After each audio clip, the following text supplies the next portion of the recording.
This video is brought to you by CatBeast.com. Design your own custom snapbacks and hats. So since Mayhem dropped, I think I've had more fun in PvP than at any other point in D2 so far. The mode, for me at least, gives me that feeling where I just want to play one more game. Someone actually, I think it was on Twitter, I saw someone tweeted that, and I can't for the life of me remember who it is, but it summed up exactly how I feel about the game mode, and I think part of that is that the speed makes things feel much more like D1 PvP. And of course, abilities are a big thing in Mayhem, but so are weapons, especially heavy weapons since there's so much ammo.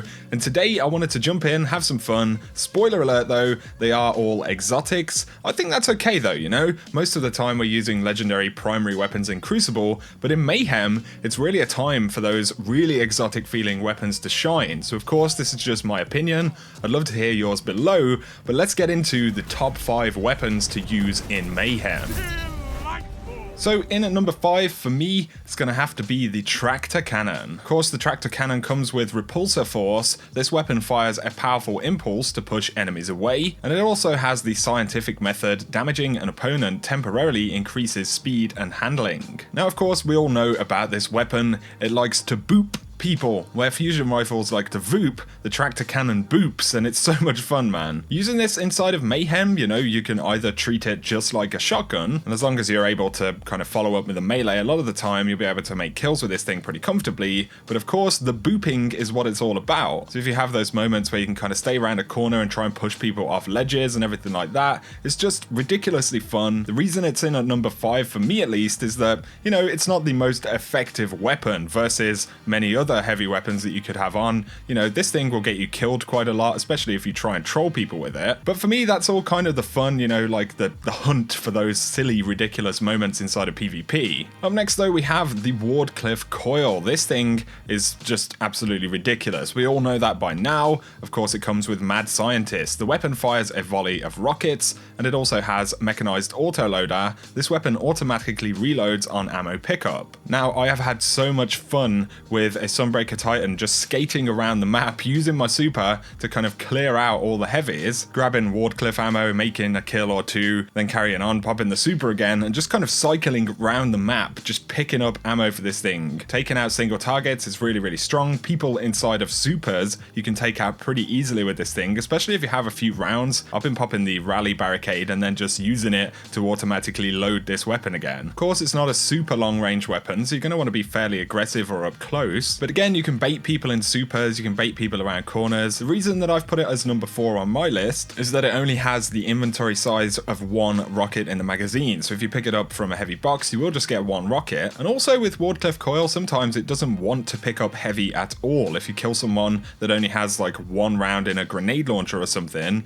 it actually won't be enough ammo inventory for the Wardcliff to even pick it up, which is pretty interesting. I'm assuming that's what it is and that it's not a different glitch. Outside of that though, Wardcliff Coil is absolutely ridiculous fun. Next though, and this might be somewhat predictable, we have the Legend of Icarus. So of course it comes with Shock Blast. The weapon fires a blast of high damage arc energy that over-penetrates targets, and it also has Long March, detects enemies on your radar from farther away. Now if you're into your shotguns, of course, Legend of Icarus is just a really, really strong shotgun. You do have to be incredibly close, and that isn't always going to be your best friend inside of a mode like Mayhem. You know, you've got supers coming at you.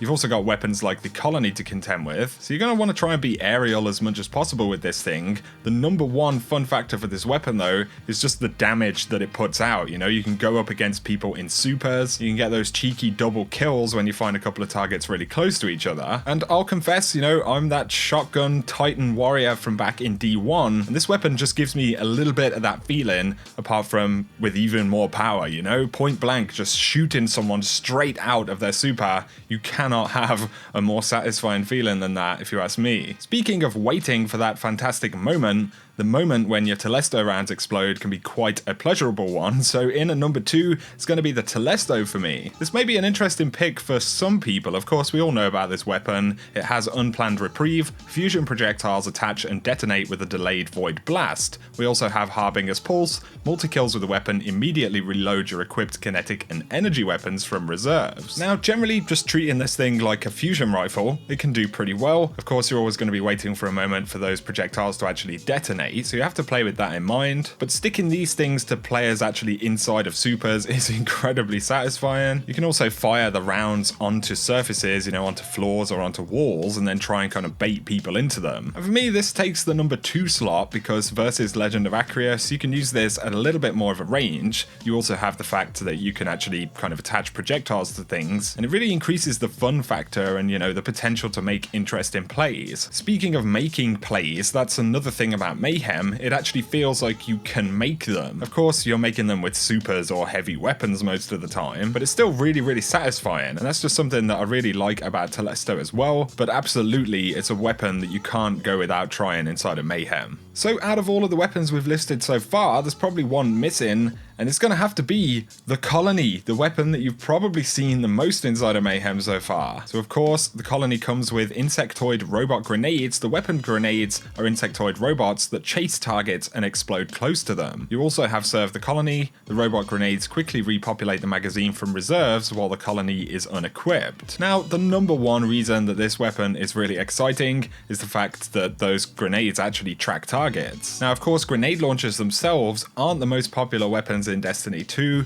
they aren't particularly easy to use and they just don't feel that powerful. The Colony though really switches that up. The fact that the grenades actually track is really beneficial, but also it opens up a lot of interesting opportunities. You know, you can kind of fire them round corners when you see heavies come up and you know someone's picking it up, you know, you can make those really funny kills. So you can use it to kind of chase people that you can't see or that are moving away from you, but you can also pre-fire it, you know, if someone's coming around that corner, you know they've got a super or whatever. If you get your timing right and people aren't kind of aware of what you're doing, you can really mess them up with the Colony. So it just really has that fun factor. It's effective, it's very easy to use, which really most of the time in Mayhem is what you're looking for. I don't really feel like I have to vouch all that much more for the Colony. It's really nice to see a grenade launcher, you know, be one of the top weapons for something, even if it is something crazy and silly like Mayhem. So there we go, guys. Those are my top 5 heavy weapons to use inside of Mayhem. Like I said, all exotics and all heavy weapons, but I think it's really nice that we can have that game mode where you can appreciate some of the more exotic weapons in the game and exploit more of the potential behind the weapons as opposed to look, you know, purely for the stuff that's really effective. So like I said, I'd love to hear your thoughts in the comment section below, guys. If you have enjoyed the video though, a like is very much appreciated. If you like the sound of custom embroidered snapbacks or hats, then check out Cap Beast in the description below and you can save 10%. If you are new to the channel, be sure to hit subscribe if you want to see more Destiny 2 content. For now though, I appreciate you watching as always, and I'll catch you guys very soon.